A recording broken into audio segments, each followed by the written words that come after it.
Chapter 2.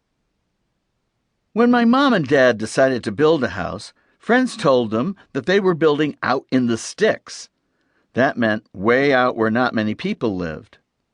There wasn't even a real street, just a dirt road. But it wasn't that far from our apartment on Columbus Avenue. It was really great watching the house being built. First, a steam shovel dug a huge hole for the foundation. Next, a cement truck came, and workers poured the cement down a chute that looked like a long sliding board. I pretended that the concrete gushing down was lava coming out of a volcano. I had seen that in a movie with my mother. After the foundation was set and the cellar was finished, the builders came to start on the house itself. They covered the opening over the cellar with wood, and that became the floor.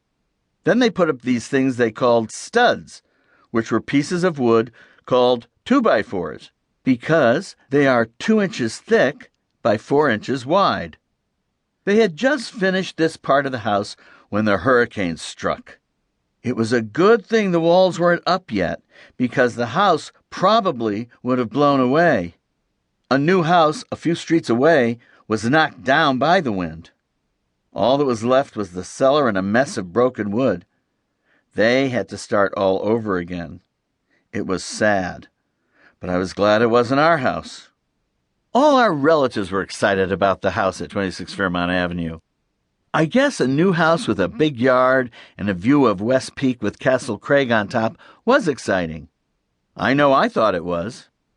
We had both Irish and Italian relatives in our family because my mom was Irish and my dad was Italian. The Irish relatives came to visit the most because they lived in Wallingford, which wasn't too far from Meriden.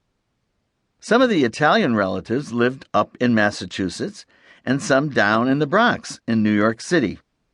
I was pretty lucky because I had one grandfather, 2 grandmothers, and a great-grandmother.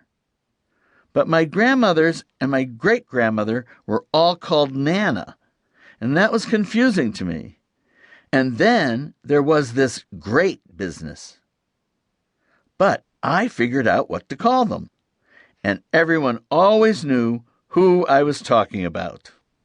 I called my Irish great-grandmother Nana upstairs because she spent all of her time upstairs. She was 94 years old.